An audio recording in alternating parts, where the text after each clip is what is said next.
Like, can you imagine your man comes home, he's like, what have you been tweezing? Did you tweeze your chin today?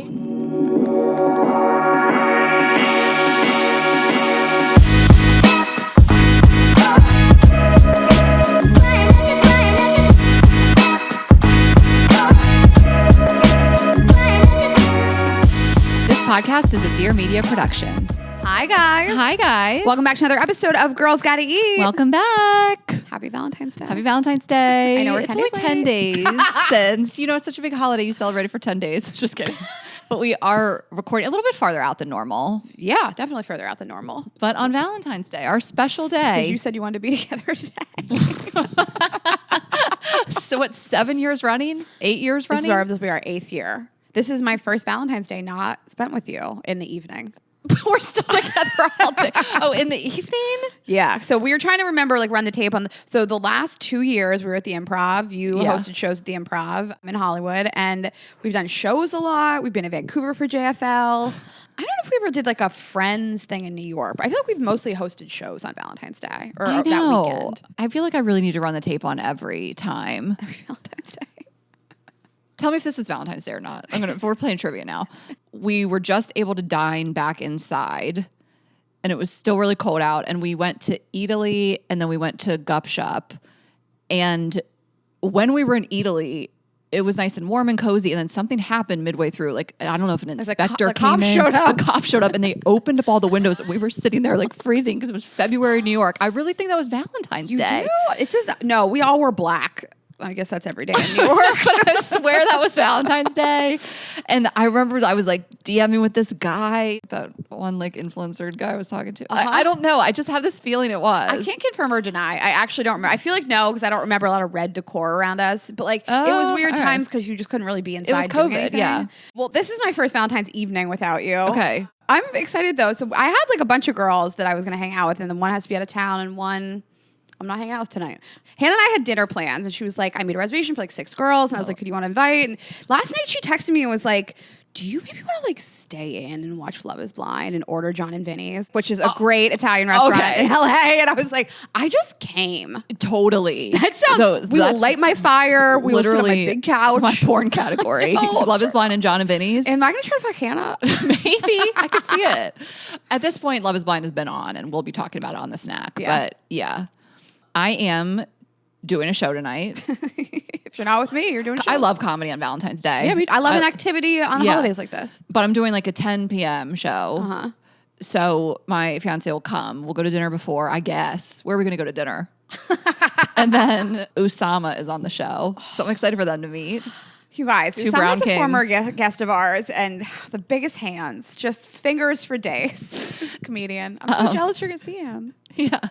And we're going to do gifts, but I thought it was funny because I got him a lot of really thoughtful and expensive Christmas gifts. I went full send for Christmas. Yeah, I know you did. And I was just I don't know, Valentine's Day for guys. It feels like it's more of a girly holiday.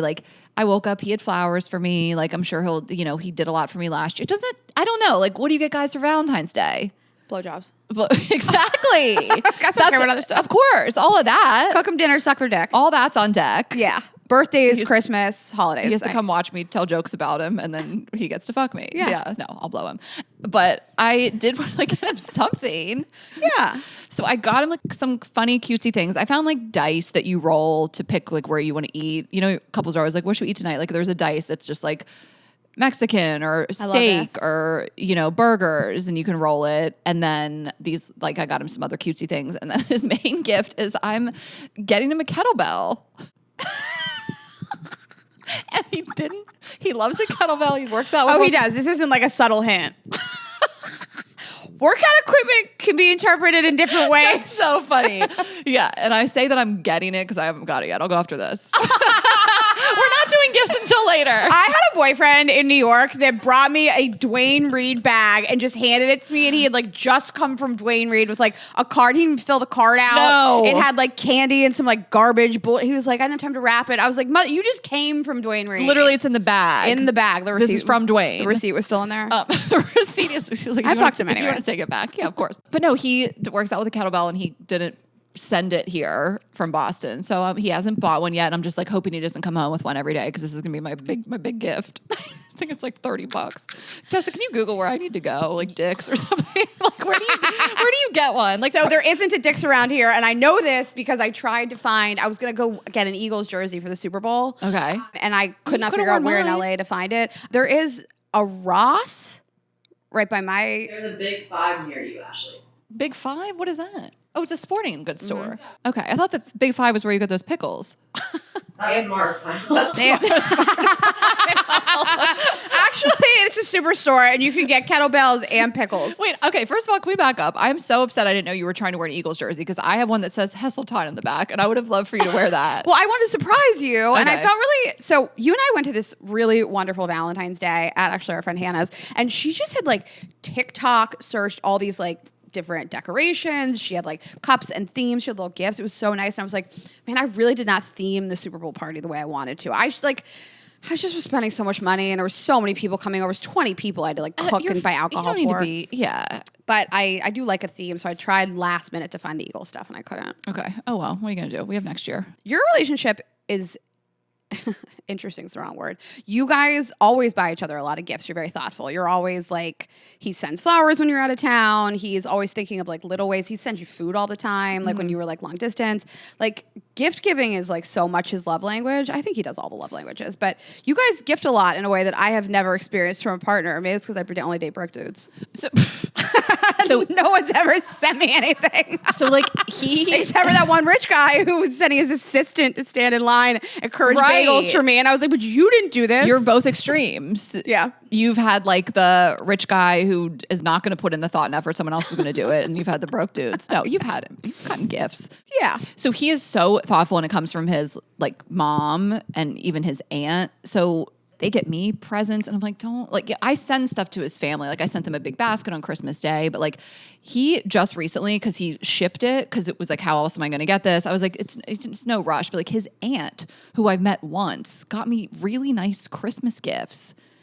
That's crazy. I know. And then sometimes like he'll be like, my mom wanted to get something for Raina. I'm like, okay, we got to stop this. Oh my God, Ashley, I just reminded, she sent me a gift and I forgot to send. Tessa, can you seriously make a note right now and tell me after we record I have to thank her? Yes, she got you a gift. His mom, my fiance's mom, who Raina's met 0 times. Never times. You guys were supposed to meet and then they couldn't come to brunch. His sister I met, who I'm like crazy about. Yes, but so he is crazy thoughtful, and he always has been, and so many flowers when we were dating. Obviously we're long distance, and so the flowers now are a little more difficult. So he like woke up this morning and he got out of bed and he was like in the garage doing whatever he was doing, and then I had flowers when I went downstairs. You know what's funny is I walked into our like office space today. There's 2 bouquets of flowers sitting on the desk, and I started rooting around in them because I was like, for sure they're for us.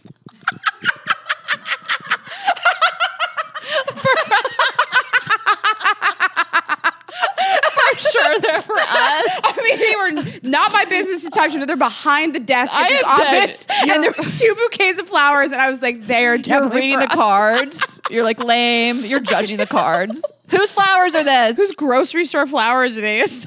I went through somebody else's flowers. I'm so dead. All right, well, we'll thank our partners. Oh my God, we haven't even thanked our partners. Yeah, we will. Okay, we'll get to it. Thanks to Built. Get points by paying rent at joinbuilt.com/GGE.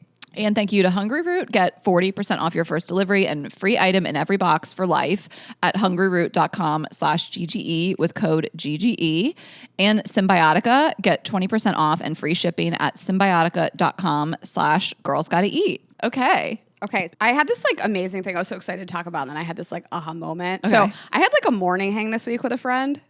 Yeah. This girl that I'm friends with said that she was coming to Venice in the morning to pick up some Valentine's Day gifts for her boyfriend on Abercrombie, and she was like, I "Do want you to know want what the gifts are now." What'd she get him? So I need inspo. I'm buying a fucking kettlebell. So it's a new relationship. So she was like, it's new. It's not like an I love you relationship yet. Sex like, toys then. Yeah, I said you got to revert to like sex stuff. Also, I should have offered her a sex toy, and I did not. I can't give out sex toys all willy-nilly. Yeah. You know, I think about that sometimes. Like when you will tell me like, I gave so-and-so a sex toy, I'm like, well, they deserve it. They're our close friend. We've never given them anything. That's like, true. You gave some stuff to earn Taylor it. recently. Mm-hmm. I should probably give some stuff to Alyssa. She's done me some favors. But like, I'm just not handing them out. And I don't really have in my house anymore. I have so many other brands that we've tested. I'm gonna start giving them out.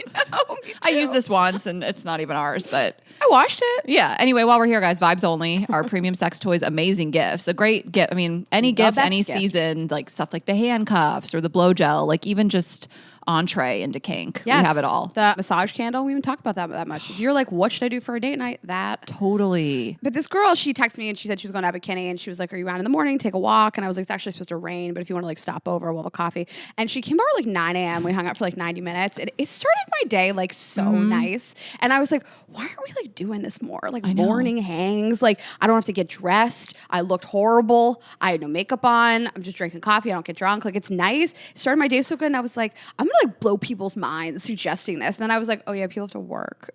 Yeah. Like people have jobs. I don't know. So many more people aren't going into the office, you know? I don't know anybody that's going to the office anymore. Right. Barely anybody. Right. But like, if I put my phone down for 30 minutes, I mean, you and I are on 100 group texts together. Yeah. I feel the anxiety building in my body. But I love the coffee date. And I mean, I said I was going to do this thing that I did once. I said I was going to do in the new year. And then the fires started actually. So I may have, but I was going to do Friday lunch dates with friends. You did tell me you were going to do that. And then I was going to do the 3 p.m. yoga class at Y7 because it's in West Hollywood. So I was going to do like a West Hollywood lunch date with a friend, whoever is available, whoever I want to see. And yeah, I did it once and then the city burned down, but I'll pick it back up.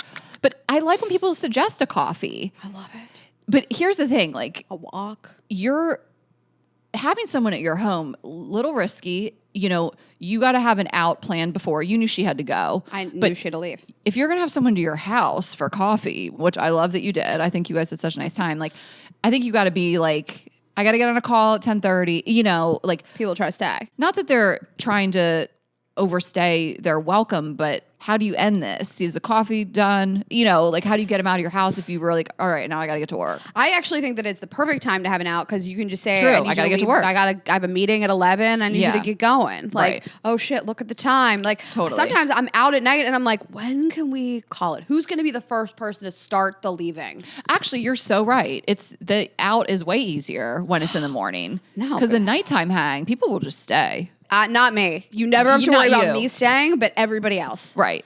If a hang is at my house, I will hang forever.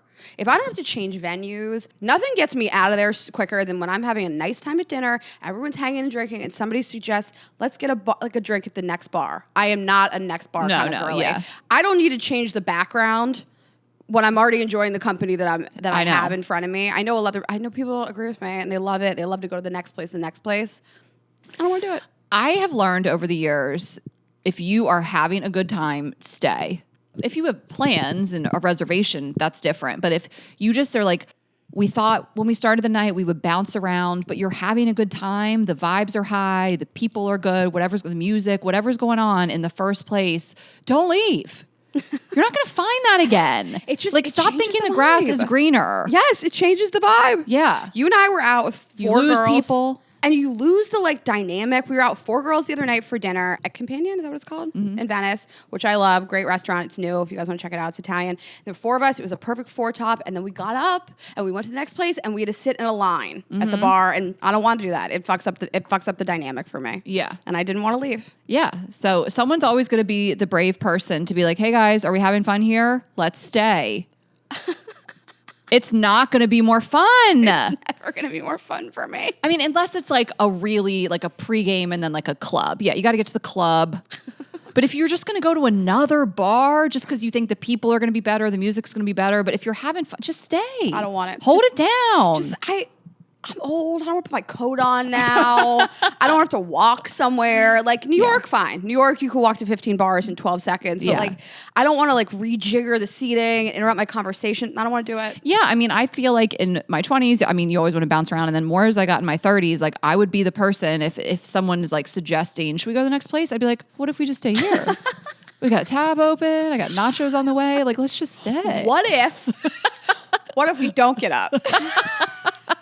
Right. I'm not trying to get out. I'm not a next place kind of girl. Yeah. I've really leaned into not being fun. Okay, well, I love your ideas. Just more daytime hangs in general. And we always say this, and it's a great way to get to know somebody. A new friend is to just do those like coffee or lunches. Again, like you meet somebody, you're like, I don't know if I could go out with her all night or even sit to a dinner. You do a coffee date. This girl's a newer friend, and I had exactly. a great time. I Yeah. love talking to her. She's great. Okay, so speaking of like me and my personality traits, I'm going to try something new. Okay. I want to talk to you about it. Oh my God. It's a journey. Okay. But okay.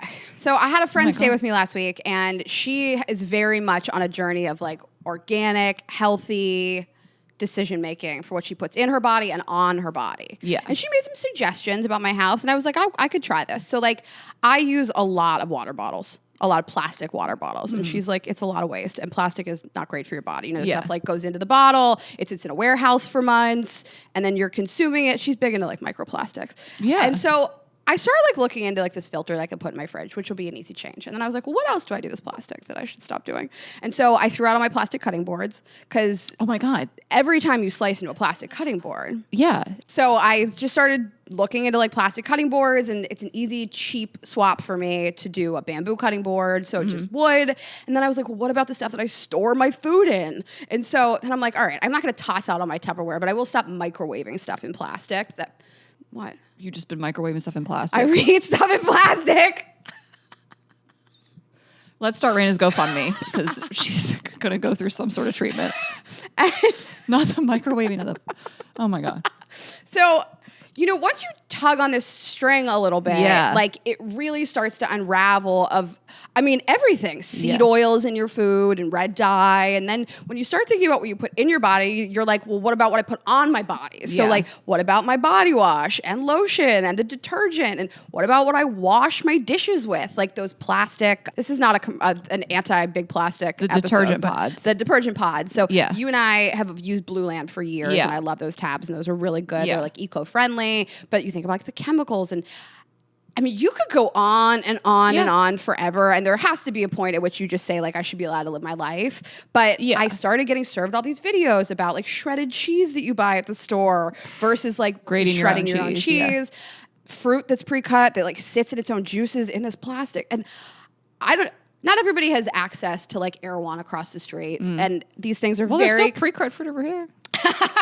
I'm just saying when you tug on the string and you're like, Yeah. I could overhaul my entire life Yeah. and become a totally different person. But I want to do it within reason. I want to do some things slowly and replace some things. And I don't want to spend like a fortune because I think a lot of people are like, well, I don't have the money to replace all this stuff. You can't just throw out everything you have.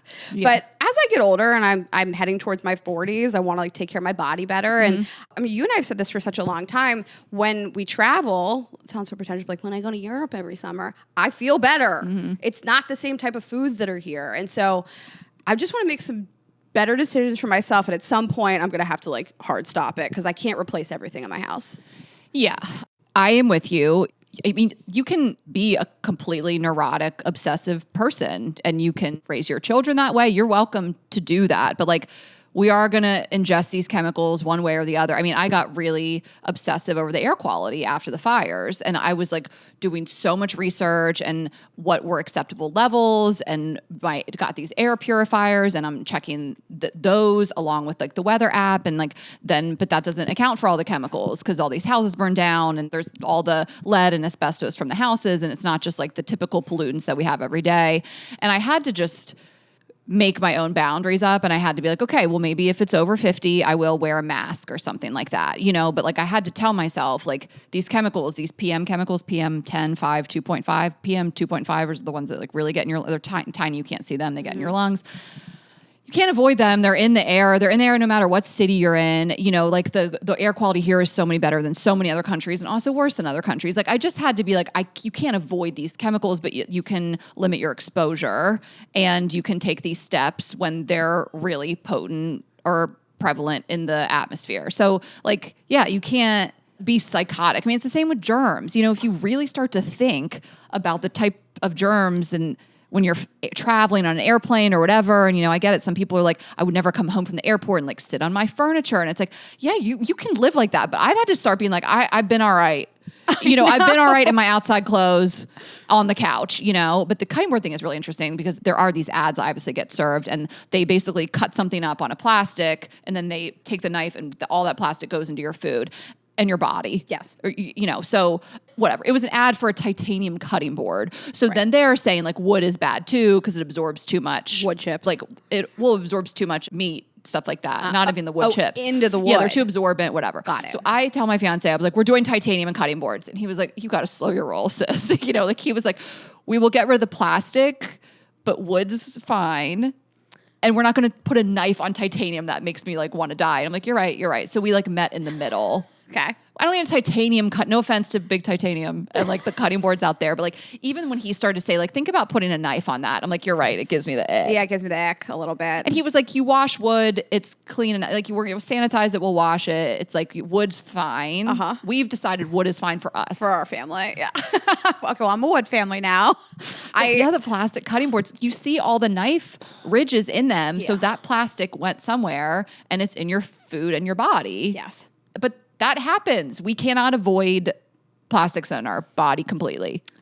We can't. You really got me started. You started this. I knew you were I was really hoping you would like this conversation. And I was talking to my friend who inspired this and she was like, you can't bring up the seed oils on the podcast. You get 10,000 emails about it. And I was like, I do think we're going to get a lot of emails about this. I think all the actually people are going to show up. I'm not sitting here right now saying I won't have any seed oils. Also, natural flavors, like if you see that on a label, that means the opposite of natural flavors. That means in a lab, somebody tinkered around and created a flavor and then injected it into the food. I can't get that far into it, but I said to her, I was like, we'll get so many, actually emails about this. Yeah. I mean, it's like anything else. It doesn't have to be all or nothing. You know, I don't think that we can avoid those things completely. And you've had them up till now, you know, you, for example, you know, so I just think like you have to decide where you want to limit your exposure and what things you don't want to care about and what things you do. I do go to the farmer's market every Saturday morning and get my fruit for the week and get a few other like vegetables and fish and things like that. But I still buy some at the grocery store. I try to stick to Whole Foods. I mean, you can only do what you can do. You can only do what you can do. And then you're eating out at restaurants. You don't know what they're doing. I don't ever see myself getting to the point of like making it my whole personality. Like, I want to know that I'm doing something bad for my body. It's fine. I go out to the restaurant and I eat like a 6,000 calorie meal and it's like, that's my choice.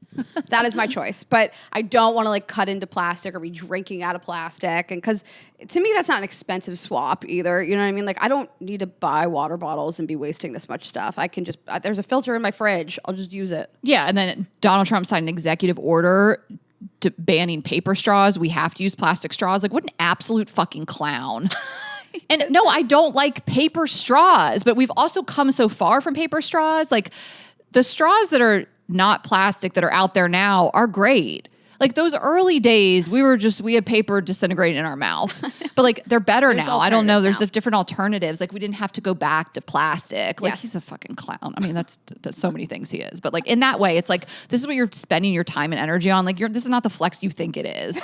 We've been fine. Yeah, we've been fine. So I'll see how far down the road I kick this and how long this takes and you know how long this lasts. But I'm going to make some different decisions for myself. Yeah. I mean, I hate that you just would always have like a fridge full of not even spring water, you guys, purified water, just Aquafina, you know, just Pepsi's Dasani. But I have a filter that I heard about on like a podcast. I think it's called Clearly Filtered. And I just heard some experts say that this was the best one, like better than like a Brita or whatever. Okay. So I use Clearly Filtered and that's supposed to get the most bad shit and chemicals out of your water. I don't think it's that hard to like swap out the kind of detergent you use. So we'll see. Okay, you're on your journey. How long this goes. I am. I'm excited about it. And I have faith in our audience that they're going to send helpful emails and not be like, well, actually. Well, and if you want to be like, you're exaggerating. It's like, all right, fine. That's your truth. I don't know. Like we have the most cancer in the world. I mean, and then in California, everything has a Prop 65 warning on it. It's just like this could cause cancer or reproductive harm everywhere. I saw in the lobby of a hotel, materials in this hotel could cause cancer. Oh, what should I do? I was going to get married here. Everything you buy on Amazon has the Prop 65. There's tons of stuff you can't even get sent to the state of California. Remember, I was shopping for like faucets, and most of the faucets I couldn't get sent here. I mean, it's like, I appreciate, California's Proposition 65, also known as the Safe Drinking Water and Toxic Enforcement Act. I'm sure Donald Trump will cancel this out as soon as he gets the opportunity. Requires businesses to warn Californians about exposures to chemicals that may cause cancer, birth defects, or reproductive harm, which is just kind of everything. So when you buy something, it says like the packaging. So it's not my air filter, for example. It's like the plastic around it. It's plastic essentially, I think, because it's on everything. But the fact that I saw that in a hotel, I was like, oh, all right. I hope that my guests don't see this. I hope you guys aren't pregnant. You're like, I'll get married here, but you have to cover My this. pregnant friend comes in. She's like, excuse me? It's healthy here. I mean, I will say things are healthy here, but everybody has what works well for their body. And I think about that in relation to like exercise, because you have a million people plugging different exercise plans. Some people are like, only cardio. It's the only way you lose weight. And then you have other people who are like, well, actually, weightlifting is the thing that leads to weight loss. And well, actually, it's a combo of this type of an all carb diet with cardio. Yes. Everybody has like the magic Totally. bullet of how it's going to change your life. And I can't subscribe to any of those things. Yeah. Also, like different diets. People are like, well, this workout with this diet will make you look like this. Like we know people that just like count every calorie, Everybody is so different in what works for them. And I really subscribe to like lifting weight and building muscle to achieve the type of body you want. You can't just do all cardio. You can. I'm not going to become like a health influencer or anything, girly. I'll probably become like a home goods Amazon influencer. Raina is so on her journey to anti-vax. It's not even. Catch me in 2026. Raina popped a bottle when RFK got confirmed. Hypothetically. What is that? Get in, loser. We're getting polio. Again, we laugh because what are you going to do? What are you doing about it? Cry? I'm excited that you like this topic because I was like, Of course I do. I'm like, so my fiance said, has anyone ever called you a hypochondriac? And I was like, that's not the right word. I just like to complain about stuff. Well, hypochondriac is you always think something's wrong with you. Finish, and I'll give you my thoughts on you. Okay. It was about the cutting boards. It was about the air quality, all of that. Like that was kind of at a high for a moment. I was feeling panicky about, we don't know what was in the air. And it was a 150. Like it was bad. It was horrible. scary. It was smoky. It was ashy, whatever. And then I got in this cutting board thing, whatever. So he said that, and he said it in like a totally kind, gentle, loving way. But I was like, I clap back. First of all, it's a wrong word. Google it. Have I ever like thought I was sick when I wasn't? I'm not a hypochondriac, Sure. but like I don't know the word for what he meant, where you just are like constantly like worrying about like adverse health effects or whatever. Health is very important to you. It's like tantamount. And I don't think you're a hypochondriac at all. I think when you're like, this thing is happening, I think you put all of your energy and resources into Googling it, understanding it, having it addressed. You don't want it to go on for a long time. If your knee hurts for a little bit, you kick it 10 steps down the road. You're like, well, what if I have to get my knee amputated if I don't take care of it today? I mean, we're a few steps away from doing that. I don't know what the word is. You take it very seriously. I don't know that's a bad thing. It's your body. I just get a little worked up. And Yeah. I do sometimes have to like calm myself down. I mean, again, he was like, we don't need titanium cutting boards. I'm like, you're right. Like I can be rational. I do worry about our health. I mean, my health is just so important. And I do think we have problems here in this country, clearly, with health and what's in our food. And I worry about it. My nephews, everything, the environment, our climate, all that stuff. But like, you can only worry so much. You got to go about your life. I don't think you're a hypochondriac. I think you like this thing is happening and you become like hyper focused on like, how do I fix this? It's only about you and your body, by the way. It's not about like other people. Oh yeah, I don't police other people. You do you. The air quality thing was really scary. Sometimes it's like a 20 here, like after it rains. And then 2 weeks ago, that weekend was like at 115. I didn't leave the house. Yeah, it's really bad. And so like I was talking to a doctor about it, of like, you can use 50 kind of as that gauge. But again, the whole thing was like, we don't know everything that burned down. Cars burned, houses burned, like all that stuff is blowing over here. So anyway. Well, I would like to validate, not a hypochondriac. Not the right word. Me, Sorry, babe. what is the word for your arm could be hanging off and you'd still be like, I'll go to work. First, I worked in restaurants my whole Renal. life. It's renal. Raw dog. It's type B energy. Yeah. I have gotten on stage when I feel sick. I'll go to work when I don't feel good. Not contagious, but like I'll push through most things and I don't care that much. Most of the time I'm like, is this a problem or is it just being alive? We'll chalk it up to being alive. Yeah. For me, it just depends on what the ailment is. I feel like I can push through, and I've obviously never canceled a show in my life, but nausea, forget it. Pregnant women who have morning sickness, how do you live? I don't understand. No, the tiniest bit of nausea, I can't come. And I don't get nauseous. Nausea, I'd rather have a broken limb. I know you would. Nausea, I could throw up right now thinking about just a time I've been nauseous. Pregnant women just deal with that shit every day. I can't believe they get pregnant and they go to work. It's crazy to me. Like pregnant women are just sitting there at work like doing spreadsheets. Some dumb man is telling you what to do and you're like, I'm trying to grow a person and not throw up. Right. At like work. You have all my admiration. Yeah. You're the strongest people. Yeah. Stronger than I could ever be. Okay, let's talk about fetishes. So we just saw this thing and it said the most searched fetishes in your state. And they put it on Mashable, but it says Clips for Sale, is that a porn site, has released its United States of Fetish. The United States is divided politically, but what about fetish preference? As it turns out, we're pretty divided on that too. And of course, you guys know we're not in the business of kink shaming. Whatever you guys want to explore on the internet or get involved in legally, consensually, ethically, we don't care. But we just thought some of these things were very funny and we didn't even know about a lot of them. So we just wanted to discuss like a light way. There's some one-offs that only exist in one state. There's quite a few of those. And then there's one that dominated the list. Oh my God. And I don't even know. I'll tell you what it is. Okay. So how do they know people are searching fetishes? Because Wyoming just searched CPR. What if they're just trying to give CPR? Well, is it based on a porn site? Okay. Yeah, I guess so. Like CPR is funny. Well, CPR probably means what? It's not erotic asphyxiation. CPR is like a life-saving technique. Maybe they're turned on by the erotic asphyxiation and they need to get CPR. Okay. I'm really into Kansas, Louisiana, and Maine face sitting. It's funny because I didn't know that was a fetish, but I guess it is. Fart had one, Idaho and Virginia. Delaware is the only one in here being gagged. Delaware. Gagged. But also, do you think Delaware is just searching, like, what does it mean when you're gagged? Like, what do the kids mean when they say it? I think it's a porn site. No, okay, yeah. This one I did not think would chart so high. Giantess, meaning just big. What? Big people. Oh. Large. So Just plus size porn. Is that really all it means? just large people. Oh, like superhuman size. Giants. Like the Hulk or like Superwoman or like Godzilla. Yes.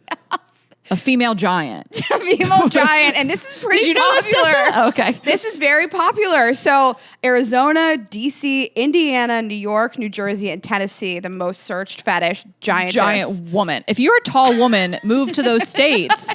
You're what people want. Men are like, I just want someone to hold me. All right, here's what I don't know, and we're going to look it up together. Smother box. I was just looking at that. Maryland with smother box. Smother. Okay, what do you think it means before I tell you? Smother box. My visual is of face sitting, but that's just you're smothering with your box. So I Googled smother box fetish, and the first thing that comes up is Etsy. So you're like, what in the world is this? I mean, you guys can look it up. It is a box that looks like people insert their head into it, and someone sits on it. Looks like a toilet seat. Yeah. And someone sits down on top, and basically your pussy or your penis or your balls are just like hanging down on top of their face. This is insane. You're smothered by their box. The fact that this is on Etsy, this is people's crafts. This is artisanal smother boxes. It says, and everything says smother box queening chair. And then here's one that's like femdom oral pleasure chair. So it's BDSM gear. Like you throw it in the category with like whips and chains and handcuffs and all that stuff. People have like smother box stores on Etsy. I did not know you could sell this kind of stuff. This one is $500. But like right next to that is like a leather muzzle. Okay. No, people are going to need to know what their state. I'll just run through a few. So Utah is balloon. You fucking weirdos. I'm kidding. I'll see you guys in Salt Lake. Bring your balloons. Ball busting is Connecticut and Illinois. Biting is Iowa. Wait, ball busting? Because for me, I just like get made fun of. But right. That's not what it means like you bust. You like squeeze their balls. Okay. Biting is Iowa. Breast expansion is Montana. We can't Google all these. You guys do it. Okay. I thought it was boob jobs. But it's not. It sounds like it's like the smother box for boobs. Chastity is Nebraska. I actually thought that this would be larger. I thought that more people would be into that. Okay. CPR is Wyoming, but again, they might just be looking at life-saving techniques. Kentucky fucking freaks, diaper. I'm kidding. Don't have to Google that one. West Virginia is ebony. Oregon, You guys are crazy. enema. Raina, you would love that. An enema fetish? No, I use anal suppositories, and it's been a long time. Also, I need to take this moment to plug my tour. So I'm going to theme every city. So I am coming to Portland, Oregon. I'm theming every city with their fetish. So get tickets, ashhouse.com. Face sitting, Kansas, Louisiana, Maine, fart, Idaho, Virginia, gag, Delaware, giantess, we said. Minnesota, hog tie. That makes sense to me. Those sweet Minneapolis people. They want to be tying people up with their hands and their feet. It's funny. Latex is New Mexico. Pantyhose, Ohio. And I actually had a guy in Ohio ask me to tie his balls up No, with that guy was from pantyhose. Ohio. We were in Ohio having Okay, sex. he knew the assignment. He wasn't from Ohio. But he was might like, have I know what they do here. Okay, this is interesting. Alabama, pedal. Like pedal on a bike. I don't know what But it's it a must mean fetish. something. Do you think it means like your feet and your vagina get like sweaty? People are into like smelly feet and smelly vagina. Also, I don't want to leave out any states. New Hampshire is also pantyhose. Okay. Alaska, sissy. Is that like sissy porn? Like you're like a little bitch? I kind of just like That's that my we're guess. guessing. That's my guess. Socks, Wisconsin. You do great in Wisconsin. You love to sleep in a sock. I have sex in socks a lot. That's It's insane. supposed to give you a better orgasm. That's crazy. Studies show. Okay. Seriously. You know I get hot. Yeah. Maryland, Smotherbox. Smoking is Rhode Island. Are these all certified as fetish searches? I guess smoke. What? All right. Mississippi. You guys need to be arrested. Tape.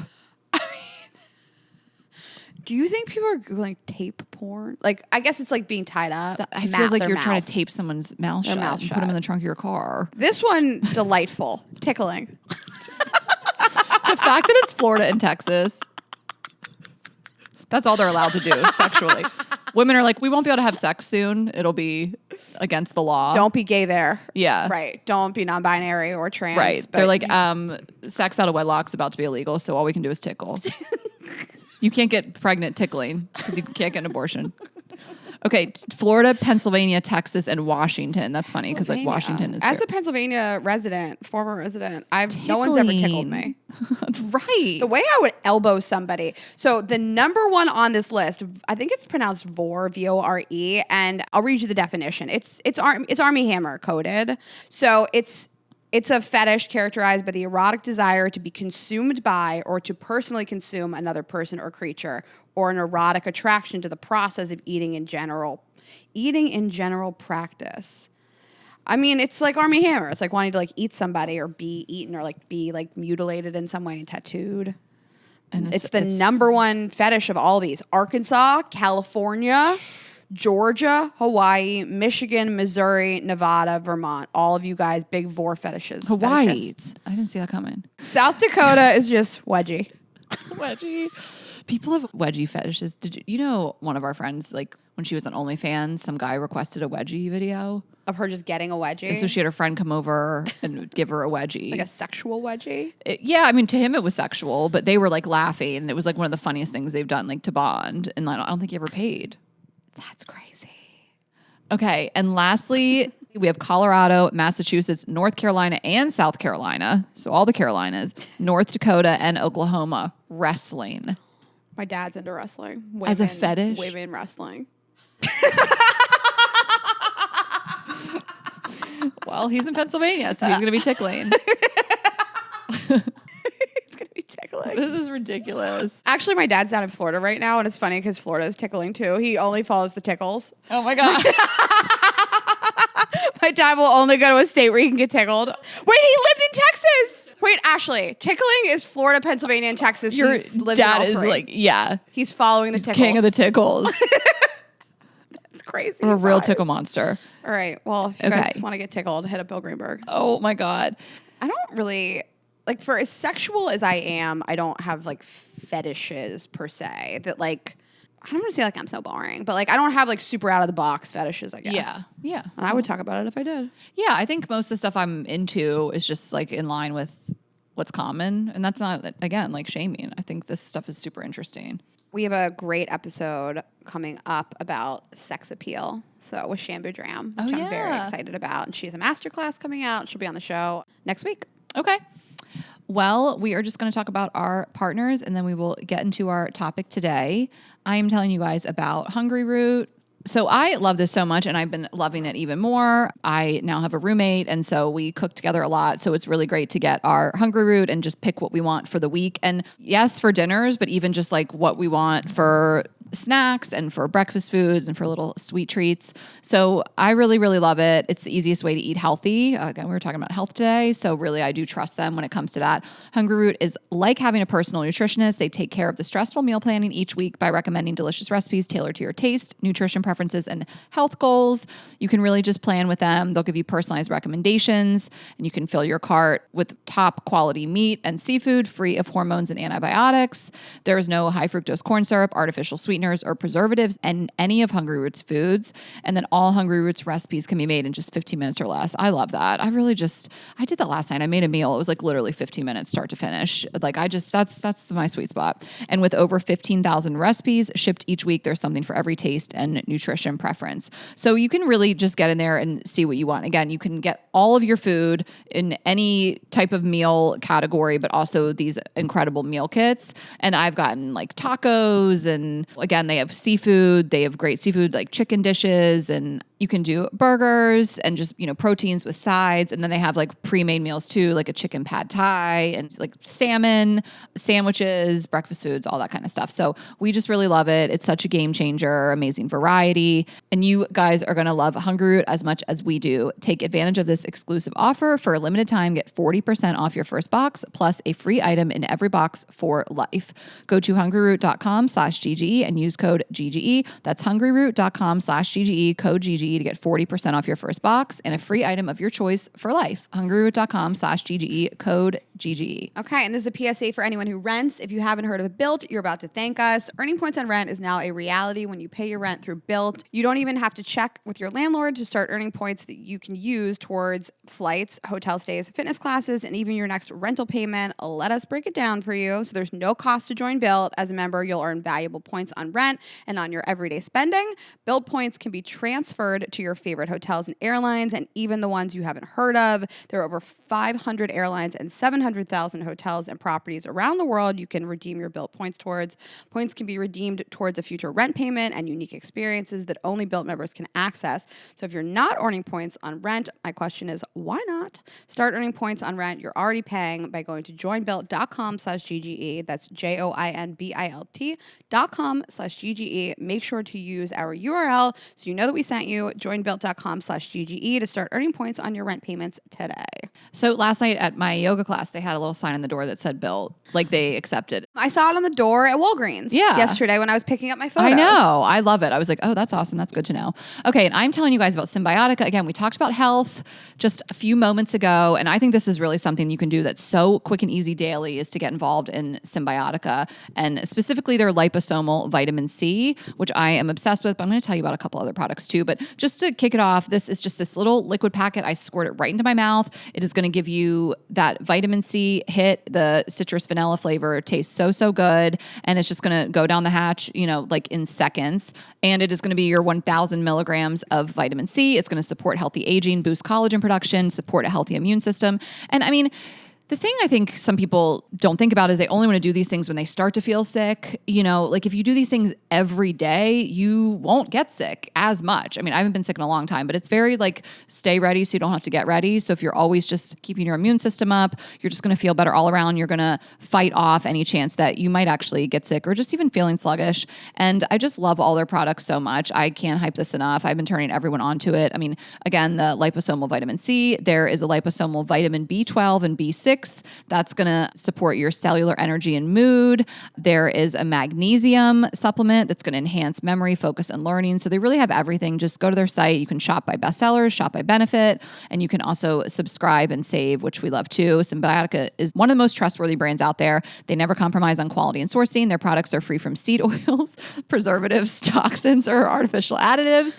It's something you can taste and feel in every packet. So go to symbiotica.com/girlsgottaeat for 20% off plus free shipping. That's symbiotica.com/girlsgottaeat to claim 20% off plus free shipping today. And I will spell it CYMBIOTIKA.com/girlsgottaeat.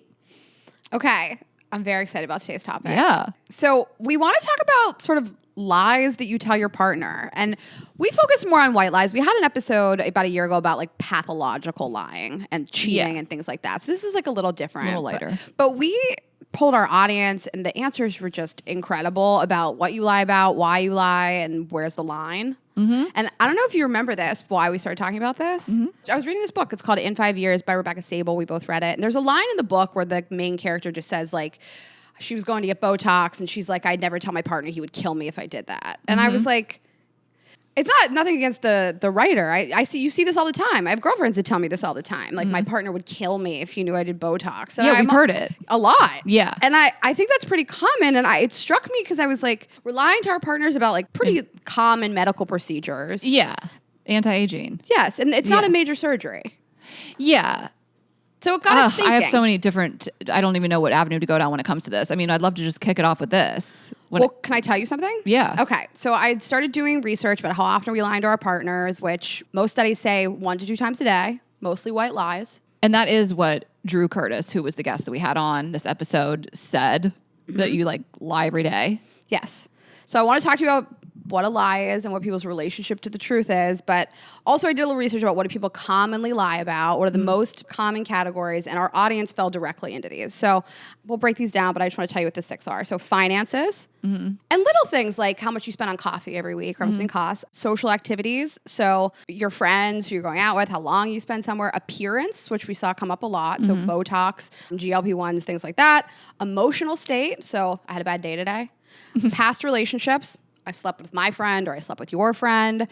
And then the last one, substance use. So how often you're drinking or doing drugs. The only additional one that I really saw from our listeners a lot was sex and pleasure. So how often are you masturbating, how much are you watching porn, things like that came up quite a bit. I really don't lie to my fiance a lot. Like even the little white lies, I hold it like in the highest, like honesty is so important to me. I think the main thing I lie about to you, to friends, whatever it is like why I'm late. Yeah. Like, that's your big lie. But and it's usually not that far off. Like, it's just like I'm leaving and maybe I haven't left. I mean, it's just, I think this is something that we all do. Traffic was bad, like whatever. Doesn't feel so insidious, and I obviously am always trying to improve, but I don't know. I'm not trying to be on a high horse. It's really important to me. I don't want him to be doing little white lies once or twice a day, and I don't want to either, and I don't really have anything to lie to him about. Like, I don't even know what I would. Like, I'm really, thinking of what I would lie to him about. Like, he knows everything I do to my body and my face, and, I really like our honest relationship, and I'm not shaming anybody. It's normal to have those little white lies. So we want to open this conversation with kind of like, we're not attacking anybody for the way that they live their life and the way they interact with their partner or their friends or their family or whoever. But as we discuss this, maybe you think about why you're doing certain things and what that means about your relationship. And that's it. So I guess it depends on, I read a lot about this, about like, what do you think about lying to your partner? And what I learned in this is a lot of people have different definitions of what a lie is and how much harm is this going to cause and a different relationship to their partner. Because a lot of this comes from, we'll talk about why people do this, but a lot of this comes from shame and judgment and past habits that you're embarrassed to share with somebody, feeling like you're a burden to other people and not wanting to share your feelings about something. I mean, this all comes from like, outside. And you and I have also been doing this for a long time. And so you have a good ability to discuss your feelings and what you're thinking and ask for sort of a state of the union and take a temperature with your partner in a way that's probably different than the average person. But it's interesting because like I was reading on like Reddit specifically and people were like, I would never lie. I would absolutely, but other people are like, well, little things here and there to spare somebody's feelings, totally fine. Or to not ruin somebody's day. Like, you might walk in the door and he's had a day and you've had a day and he's like, how's your day? And you just you just omit a little bit. You just don't want to get into it. Well, and this does not have to be about me. It's going to be applicable to whatever, that I'm like brutal honesty. Like I do think like if your partner cooked a meal that was not the best thing you've ever had, maybe it needed a little more something. You don't tell them. I don't know. Like, if it's inedible, but like that's an example, I guess, of it being like, babe, but this is not about you, but like something that they're like cooked for you and they're proud of, and you're like, it could have used some. Like, you don't say it. I'd love to hang out with your parents. It sounds great.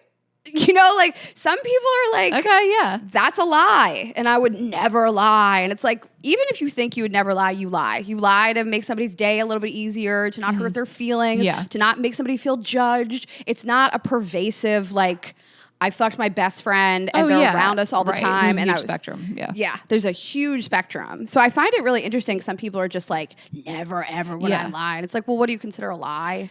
I mean, I've never been really explicit about money with any partner, but I am a little more private in general. Like, I think if there's one thing, it's maybe like also maybe what certain stuff costs, you know, like, and I think guys are sometimes shocked. Like, we were in the Grove last weekend and I bought some stuff in Charlotte Tilbury and he was like floored by how much like the face cream cost. Also, I buy the big giant one, but he was like, what the fuck? But it was with no judgment. He knows I make money, you know, like we're not sharing a bank account where my money's his money.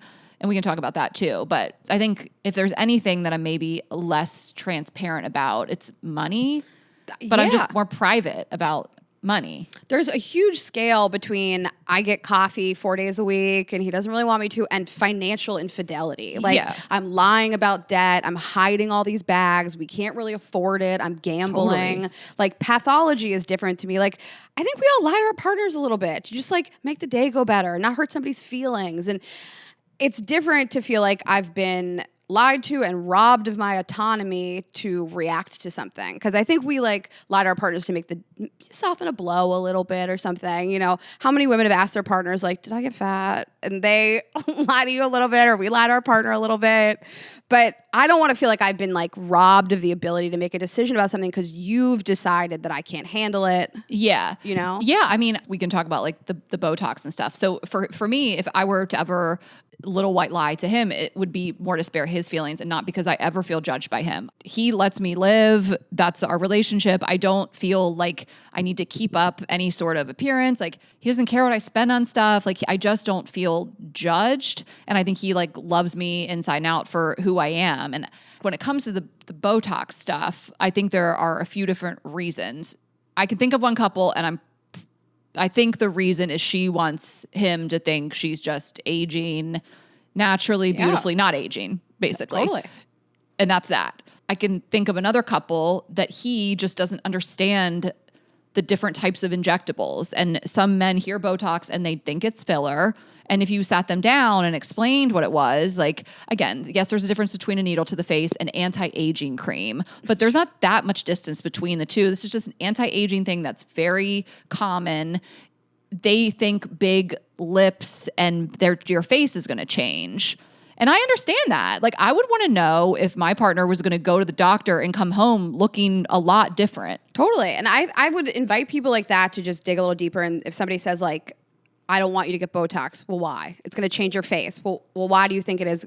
Because I don't like the way your face could look. Well, I am getting Botox now. Do you like the way it looks now? Well, yeah. And then I guess the other thing is money. And I guess those are the three reasons. And like, are you sharing money? Is it his money? Is it her money? That there's that too. But what do you think about not wanting your partner to know you're aging? I mean, I don't want to be in that relationship. I don't want to be scared to age. I really share a lot, you and I both. We just like, God forbid you and I had a thought we didn't think was worth sharing. I mean, I can't imagine doing anything for an hour and coming home and not telling somebody. Even one day, like you and I had dinner. It was very funny. I forgot we had dinner somewhere and then I heard you talking to your partner the next day and you said something about how good the restaurant was and I was like, you didn't tell him yet? Like, I can't imagine you or I like experiencing anything and not like rushing home. Also, yes, there's an addition of like, I'm paying for it. So like, you don't really have a right to say anything to me about what I've done to my body that I'm paying for. Yeah. You can have a preference. Yeah. Sure. You can, if I had said I'm going to go from a D cup to an A cup, you are welcome to have a Yeah, preference. like chopping your hair off. Yes, coloring your hair. And a lot of people don't subscribe to that. They're like, I'm going to do whatever the fuck I want at all times. I would want to know if my partner was, again, making huge changes to their appearance. I would just want a heads up. Shaving their beard. Right, stuff like That's crazy. Wait, I can't. I know. It's stuff in my nightmares. The thing that came up, probably one of the most in our audience is appearance. So definitely when you get Botox and other aesthetic treatments, weight loss assistants. So GLP-1s, a lot of people said I'm on them. I lied to my partner about them. Dieting and exercise. So pretending that you are dieting and exercising. But why? Like, again, like I just got to dig in deeper. You know, like I'm thinking every one of you listening, you're one of my close girlfriends and like you're asking me advice and I'm asking you to take a deeper look at why. The thing that pisses me off most, and we can just close that conversation, is guys that want to tell you to not do this stuff and they don't even fucking know what it is. You don't know what it is. You think it's filler. It's not. Like, it's just like educate them. And like, if they still are like, well, I just don't like it. I don't know what to tell you. I'm not saying break up with him, but like, I just think of a married couple I know, and like he has always been anti, and she does it behind his back, and like he doesn't know the difference. Again, like you said, like, well, I've been getting it. I guess I could see a world in which a lot of couples are like, it doesn't matter if I like. He doesn't like it, and it's not worth talking to him about it. Okay, that's also fair. You know, like I don't need to explain this. That's true. Yeah, exactly. Like, is he gonna catch you and divorce you? Like, you could be like, I've been getting it, and you ain't been knowing. You know, like, so I do think you're right. It could be one of those things where like he doesn't get it, and that's fine, and you're gonna spend money on it. And I do think that's like a solution. Also, like, it's fine. Just keep doing what you're doing. But the GLP-1 stuff. Again, like I don't have any judgment on why you would want to keep that from somebody, but it feels like such a big decision in your life. And maybe not, maybe you don't think of it that way, but like that was a big decision you decided to make. And like, it feels like you'd want to share your journey with your partner. That one's tough because so many people are on them. And if my partner was injecting something into their body, self-injecting once a week, and it's prescribed by a doctor, I do think I'd want to know, just because I love you, and this is not a long-time tested medication on people that don't have diabetes. Mm-hmm. But I understand the shame around telling people that you're doing that. Yeah, and I guess there's two camps. You have been doing it, and then they come in, and then I get it. I guess I'm like, you're in a committed long-term relationship, and you make that decision. It just feels like I'd want my partner to know I was making that decision. I'd want their support. People have various emotional experiences with it, you know, and it's just like you're hiding it from them. That just bums me out, I guess. But for everybody's got their own reasoning. Yeah, I think there's a lot of shame, obviously, around weight loss, and probably people who turn to that have like tried a million other things. And so I get it. But I guess for me, if my partner was injecting something into their body, I would want to know. And if you live with somebody, how do I not know? Because it's refrigerated. So like the lengths that you're going to hide it, I would hope you would feel comfortable telling me. Right. Yeah, you got to hide it. You'd really have to hide it. Like, you got a secret fridge somewhere. Yeah. The working out and I don't know. I had a partner that like, I just thought he was so unhealthy, and he always complained about like his body and stuff. So it was like, it did kind of affect our relationship in the way that he felt about his body, but then he would like go get fast food and not work out and all that stuff. So it did affect our relationship. I'm not breathing down someone's neck like you need to be hotter, you know, but it was just like, I did start to feel like I wanted him to be healthier for his own self and for the sake of their relationship and his mental state. And so I'm sure there were times when he lied to me or felt the need to lie to me. It's like that judgment, but like, you got to ask yourself, why do you feel like your partner is judging your body? I think to me, the weight loss thing is, we had a great episode a couple years ago with James Clear talking about atomic habits and why people know something's good for them but can't stick to it. And dieting came up a lot. And, you know, it's hard to stick to it because it is natural and comfortable to stick to what is normal to you. And I think you make these big proclamations, we all do, to resolve to lose weight. And we tell our partner and we're excited and we're proud. And you make a big deal about it. They make a big deal about it. And then you renege on it. You're and embarrassed, it's like so embarrassing. It shouldn't be. Weight loss is super fucking hard. And deciding to like not eat carbs in lieu of like a vegetable, very hard. But I think a lot of shame around like complaining about your body and not liking it, feeling self-loathing, and then being like, but I reneged on this thing I promised, you know? And so a lot of people said like, there's people that said I tell my partner I'm a vegan, but I eat dairy in private. That came up a bunch. A lot of snacking. A lot of just like, I run and have snacks when they're not around, which I thought was funny. Definitely like I say I'm working out, but I'm not. The only problem I have with I say if I'm working out, I'm not, is if you tell me that you're at a place and you weren't there. Yeah. I don't like that. Yeah. That's a real lie. Again, I just want to know the reason. Like you said, there's like this internal shame. They don't care. They could care less. That's on you. Or you feel like you need to look a certain way for them. And like they are breathing down your neck to like be thin and hot or whatever it is, you know, which that's not a great dynamic. No. That you want to feel like you can't ever relax and be yourself and look how you want to look. Yeah. You know? So a lighter thing that came up a lot was just grooming in general. Tweezing came up continuously. But like, what's the lie? You tell this funny joke. I don't know. People should go see your stand up, but you talk about tweezing your chin. Yeah. And like people just maybe you don't want to know like that you want your partner to know you tweeze your chin or your nipple hair. Like this comes up a lot. Yeah. Like, But like, did they ask? Why is there a lie? Like, is your partner like, did you tweeze your nipple hair today? You know, like, I don't think you ever need to bring it up or lie about it. Also like, this is true. don't ask, don't tell. Also true. Like, just shut the bathroom door. Yeah, like my fiance caught me plucking a chin hair. Come see my stand-up. I'll tell you the whole story about it. ashs.com. No, so it's just like, it's so funny. But, sorry, I snorted. It's funny that that's the lie. Like, can you imagine your man comes home, he's like, what have you been tweezing? Did you tweeze your chin today? What if you're hooking up and they're like, you had a hair on your nipple yesterday? I know it was there. Well, then there's nothing to lie about. You're like, well, let me get to that. I think that a lot of people don't necessarily want their partner to know like how the sausage got made. Yes. If you are bleaching or waxing your mustache, I'm telling him everything but that. I will say that. Like, what if you bleached your butthole? I think he'd notice. He noticed on the second week of the month when we do butt stuff. No, I don't know if he would. That's hysterical. You're fucking. He's like, did you bleach your butthole? I feel like men would never know because they don't even notice when you dye your hair. So Yeah. like, what are the odds they would, if a man didn't notice I bleached my hair, but they noticed my butthole was a different color? He is not up close and personal with my butthole in broad daylight. I don't think. You There's only do butt probably stuff been at a night. time or two. Yeah. Butt stuff is not for the afternoon as much. Face I face guess to we've butthole. done doggy in the daylight. Yeah, but face to butthole. He hasn't eaten my butthole, so Okay. we'll do it tonight, Valentine's Day. Okay, I thought this one was interesting, lying about your emotional state. So a lot of stuff came up about past trauma, which of course I understand trauma in general. You need to share that when you're ready. You go to therapy, you figure out how to do that. I understand that. But a lot of just like, I'm stressed out today and I lied about it because I don't want to like burden my partner. Yeah, I mean, you obviously should be able to tell your partner how you're feeling and be vulnerable and let them support you. But do you just feel like it's been too much lately? Like, what is the reason? Like, are you just like, I don't want to dump on them today. I've been dumping on them a lot lately. I'm going to go talk to a friend or a family member. What is the reason? Because you should feel like you can talk to your partner about what's going on with you. But I also respect the notion of keeping it in the box sometimes. I also dated someone that just dumped on me constantly. It was every single thing he was going through. I had to hear about and support him and try to fix, and it was too much. So, and you know, bless him. I hope he's doing well. He had a lot going on, and I'm sure it's not the case anymore, but like, he just needed more professional help. I mean, whatever it was, I had to bear the brunt of all of that. So I wish it would have been a little less. It's just kind of like, where's the line? You know, Yeah. is it like we both got home, we had a bad day, and I'm just going to let him have the floor today?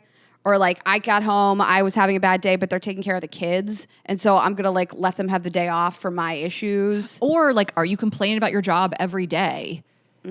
You and I say this, like, you got to get a new job, you know, like, again, it's not so easy. I really do understand. I think it's harder than ever to get a new job, but like, you have to at least be actively trying if you really hate it that you come home and have to dump about your job every single day. Yes. So I can see where you're like, I can't do it today. I got to tell her I had an okay day. Or him, you know. I hope we've stopped selling girls this lie of the cool girl. And Yeah. nothing bothers me, and I'm fine about everything. And I think that is a very quick, slippery slope road into pretending you never feel anything, nothing bothers you, and people only know what you show them. So then somebody just assumes you're just like cool with everything, and suddenly you're not a doormat, but like you've disappeared in this relationship. Yeah. I mean, vulnerability brings you closer to anybody, romantically, platonically. So you have to be vulnerable with your partner. But again, this is just like, what's the motivation? Like, if you really feel like you can't open up to your partner, that's a problem. It's a problem. Yeah. Like, at all, Yeah. you know? Yeah. But yeah, I mean, also sometimes you don't have the energy and it's just going to be okay. You know, like, there was something that happened professionally recently with us, and it really did like bother me. It was something that kind of dominated the day, but like, it's just such a long story. And like, I think he did say like, is everything okay? And I was just like, yeah. And I actually just kind of kept it moving. And I was like, I just don't have the energy to tell the story right now. I think I might've told him later. I think it was like, eventually I had the energy to be like, oh, this thing happened and here's how we fixed it or worked it out.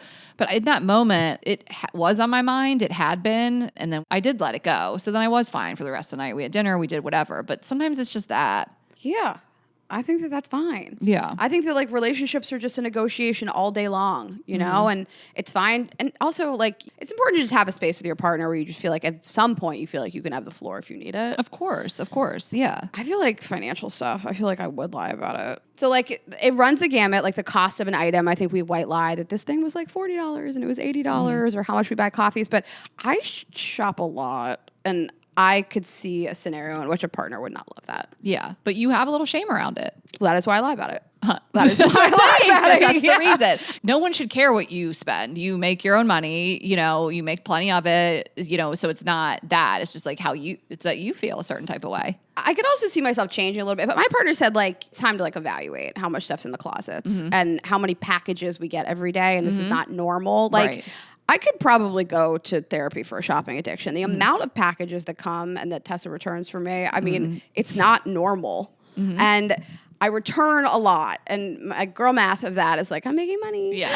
And like you said, I make plenty of money. I've never put myself in a financial situation. I have no debt in my life. I have zero debt. But like if it all went away tomorrow, in 10 years, I would look back and be like, I didn't need all this stuff.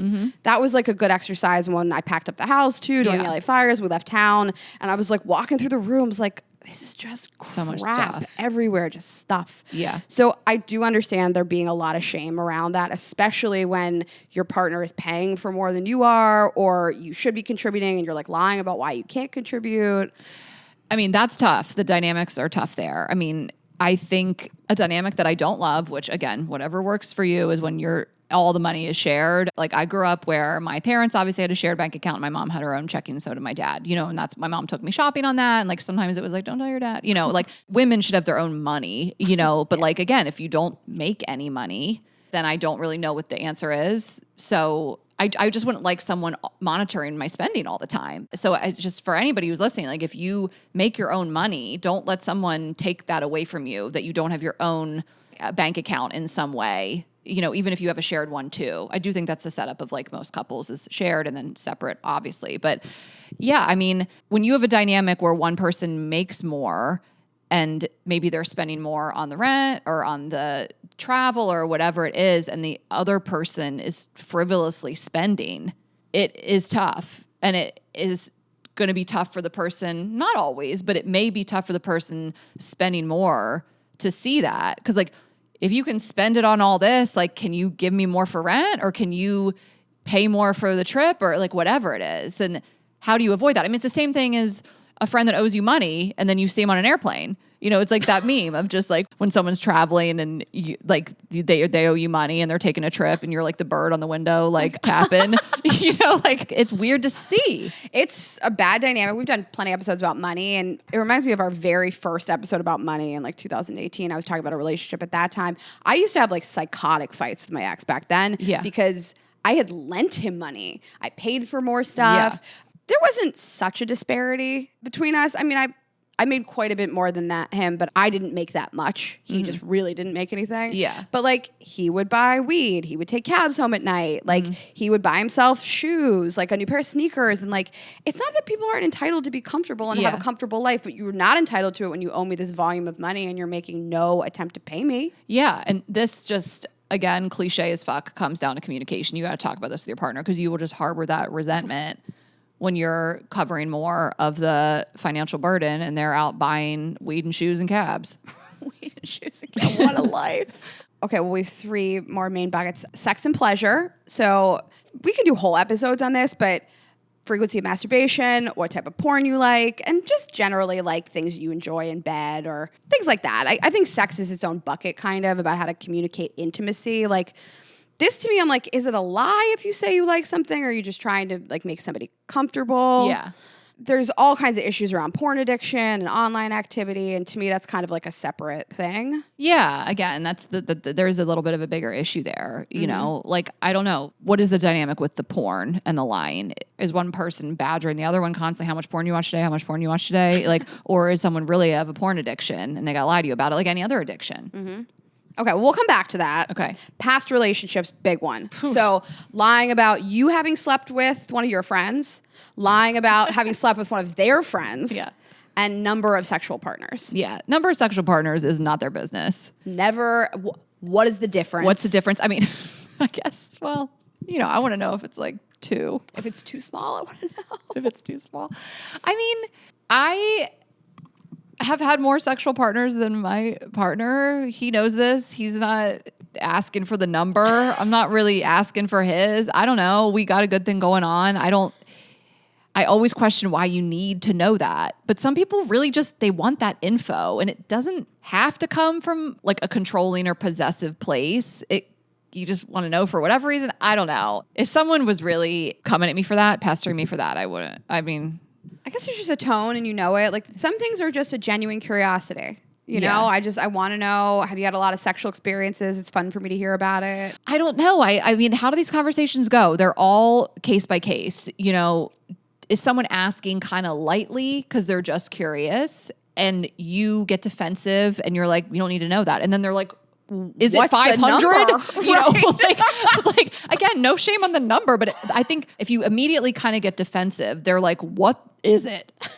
You know what I mean? I'm trying to think about how I've answered in the past. I mean, it's just sort of like Enough. I don't need to talk about it, and I don't need you to talk to me about it. Like it's yeah. a two-way street here. I don't need you to tell me. Yeah, like I think you can talk about your sexual history with your partner. I think that most people I've been with know that I was way more busy sexually in like college and in my 20s, and this is out there in the open on the podcast and my stand-up and stuff like that. And then it slowed down, and I don't have any wild oats to sow, and I know what I'm doing, and that's really it. And I'm not asking for anything from you. That's all I care about. Yeah. Have you had enough experience? Do you feel like you've kind of filled your cup out there in the world? Yeah. I personally never had any STDs in my life. By the grace of God, I'm a medical miracle. I really spent a lot of years not using condoms. I'm back into condoms now, but Condoms are back. I'm into them. I have never had an STD. I don't currently have an STD. You should share those things with somebody. Otherwise, what's the difference? Yeah. I mean, like, what's the motivation coming from the person that's asking? What is the tone? Are they attacking you? Or are you just getting defensive unreasonably? Like, are you just having a conversation? If I were to ask my partner, have you ever had an STI? I wouldn't be like, I want to find out if he's completely clean. But maybe someone might be like, I don't want to tell you that. I don't want you to think less of me, but I wasn't asking because I'm judging. I'm just curious. So it's always like, what's the intention? Most things are probably right up the middle, right? Like most things aren't like trying to control you or like being so like silly. You just love it. You want to hear all about their STDs. Yeah. Most things are probably just right up the middle. It just comes up in conversation. I mean, like some of these, I saw one that caught my eye. I had an OnlyFans during COVID.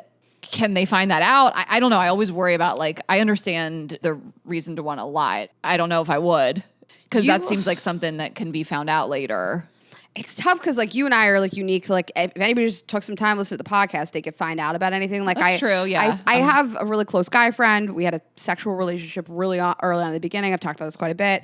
I had a boyfriend who just never asked me if we'd ever hooked up. It never came up. And I would lived in fear of the day that he would be like, have you and so-and-so ever slept together? Because at that point we'd hung out with him 20 times. Mm-hmm. And you can find out on the podcast that I slept with him. I've mentioned it before a couple times over the years. And that's one of those things where I just rolled the dice. Mm-hmm.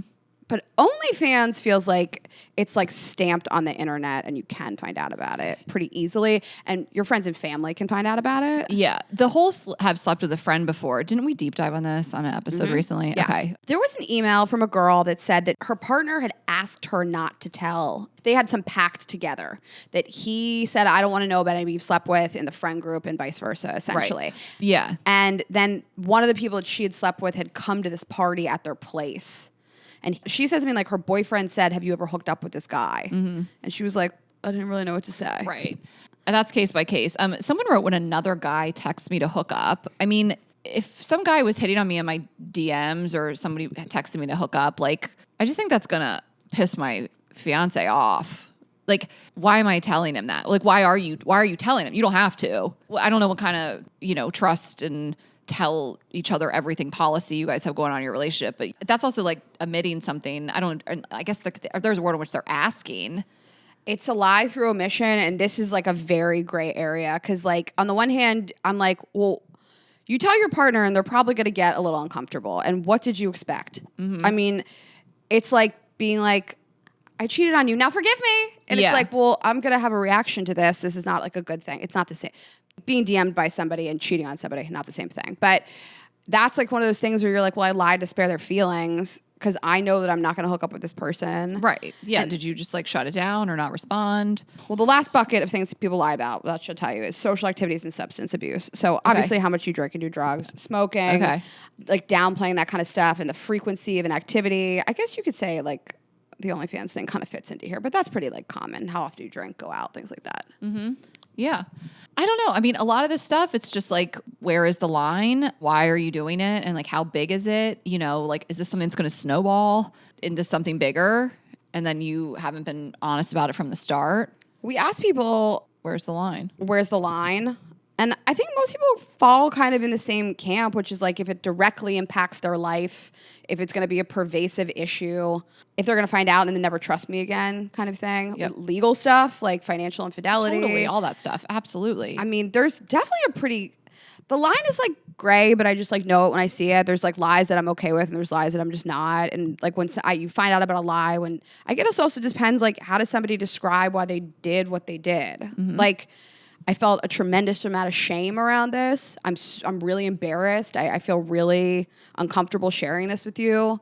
It flat out was none of your business. Like trauma. Yeah, right. Like you said, like, does this have anything to do with you, or is it just about me? And I think you have to know if it's harmless or not. I think we all know deep down, like, is this harmless truly or not? Like, is this something so trivial it doesn't matter? But I do obviously think honesty is the best policy. I mean, someone wrote most comes out eventually, so I don't overdo it. And it's just like, that's true. Like, it will come out. Again, these things like snowball, and like, this isn't, once you start lying, you can't stop. Again, I get the statistic is that most people tell like 1 or 2 white lies every day. But how deep are you going to go with this? You know? Totally. And I think that like when the reason for lying is you want to like spare somebody's feelings or not cause them pain, it's like, well, what are we applying this to? Like, you didn't tell them you cheated because you want to spare them and you're cheating all the time. You know, and it's like I said before, I don't want to feel like I was robbed of the ability to react to things.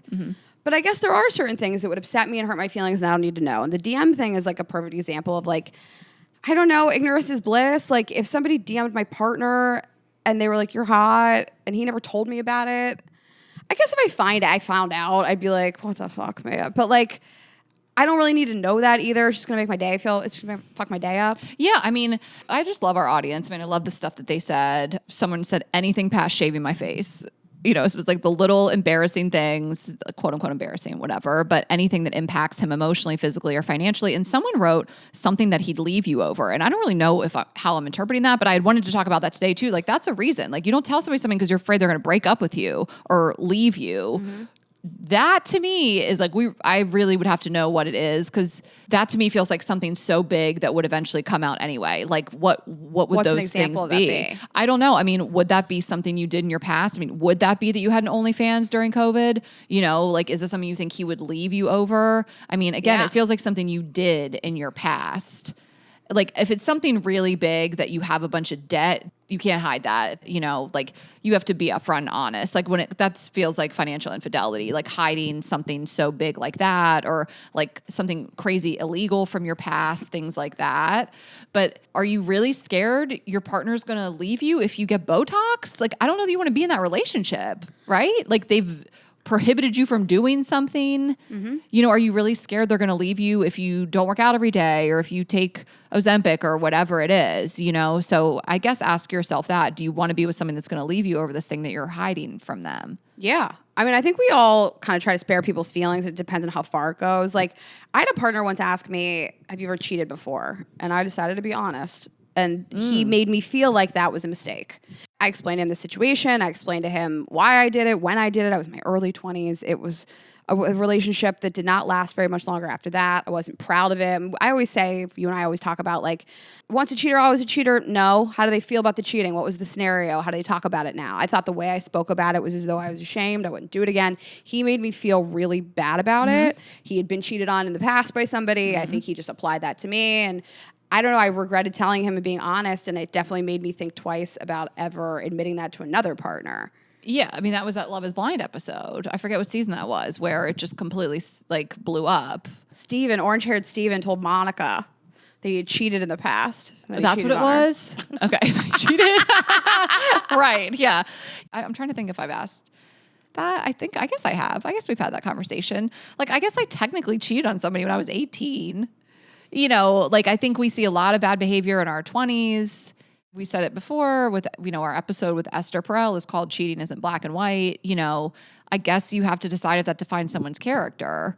But like, to your point, you spoke about it in the appropriate way. I did this thing. I regret it. I wouldn't do it again. And he never forgot it. It changed how he thought about me. Yeah, it changed how I thought about you. I would think about sharing it again, and I can't remember if anybody's ever asked me since then. But it's like he was cheated on. So it was like the reason for asking was a projection, and then the way that he viewed you was a projection. Like, that's the tricky thing. Like, that's when those things go really south. Like, someone is asking you because they've been cheated on and they're traumatized from it, and they want to decide if you'll do it. Yeah. And that's not necessarily fair. And it feels like you can't put the baby back in the bassinet. Is that the phrase? You can't put the... What? There's like a bunch of phrases that mean that. You can put a baby back in the Jack in the bassinet, box, though. back in the box. But you can do that too. The baby back in the bassinet. You can always put a baby back in a bassinet. It's not like a thing that it comes out. Like, after you take sheets out of the box, it's impossible to get the back in the box. It's like I would feel really bad lying about it to somebody, but like once I tell them, is it going to change how you think about me forever? Mm-hmm. And like, this is this thing I did when I was 25 years old. Like, it was a couple years ago. So don't punish me for my experiences 2 years ago. Yeah. And again, like, did it define your life in any way? Like, is it that big of a deal? Like, to tell them, is it part of your story? Can you just lie? I don't know. It is not part of my story. It's something I learned a big lesson from, and I would not repeat it. It was a relationship when I was pretty young. It was early on in a relationship. I don't know. There's a lot of factors. And I mean, I guess somebody could listen to this episode and be like, you lied to me. But here's the thing. If someone is asking you that, and the answer of you saying you have cheated a long time ago, you regret it, you learned your lesson, like, if that really makes them freak out, like, there were going to be problems anyway. There were going to be problems of them being insecure, thinking you're cheating. Like, if they are so on guard about cheating all the time, like, you're going to have more problems. And I stand by that. So again, like, if someone hears that and that immediately just like sets off like all their alarm bells, like, those were going to come out anyway. They're just terrified of being cheated on, and like, they're going to be looking for those things anyway. Yeah. And I think you'd be hard pressed to find somebody that doesn't have a relationship to cheating in some way at some age. Like, I think it was Esther Perel on our show said that it's like the most universally looked down upon practice, but universally practiced. And like, so many people do it. This is probably the most hot button thing of all these. Should you lie about this thing? Is like, I cheated on somebody. It's hard for me though when somebody asks me a point blank question and I just flat out lie. Yeah. And that feels different than like, did you get Botox today? Did you tweeze your butthole? Yeah. Most other things, I think we're just trying to like make people feel comfortable and good, and it won't affect them in any way, whether I'm honest with them or not. It'll actually probably affect them negatively, and this has no bearing on our relationship. And I like how that girl phrased it: if it doesn't hurt them financially, physically, or what was the other one? Anything that impacts them emotionally, physically, or financially. So like, if I can just omit something that would kind of bother somebody, but does not have a material impact on our relationship. I mean, everybody's welcome to their own relationship with the truth, but I think it's fine to like omit stuff that like will genuinely never impact your relationship ever. Yeah. But, you know, I also think honesty is like the best policy, but everybody does these things. Overall honesty, but again, these things are like normal and common, and at the end of the day, you got to ask, like, what's your intention for being dishonest?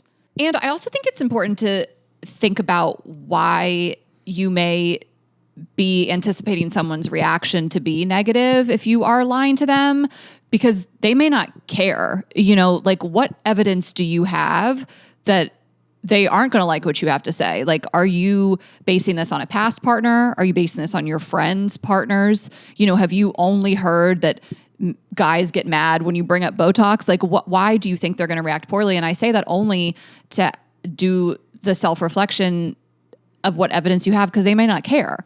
You know, I think we've all been in those situations with people where we think something's going to be such a big deal and we tell them and it is no big deal. Mm-hmm. So are you paranoid about something in your head that really wouldn't be a big deal at all? Right. Is this a projection?